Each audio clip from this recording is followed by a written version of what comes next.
ఆ యశోద పిల్లవాణ్ణి తీసి కిందకి దింపింది.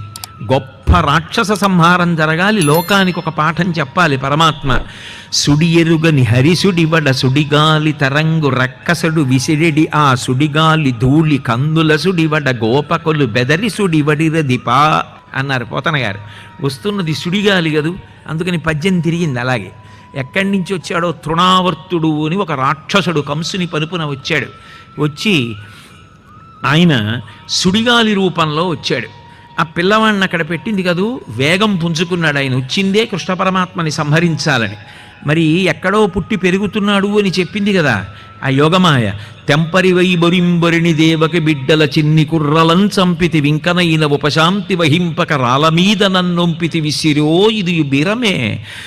నిన్ను చంపెడివాడొకడు నా సరసం జనించి వేరొక చోట సంస్కృతి పొందిడివాడు దుర్మతి అని చెప్పింది కదా. నాతో పాటు పుట్టి పెరుగుతున్నాడు ఎక్కడో పిల్లవాడని చెప్పింది.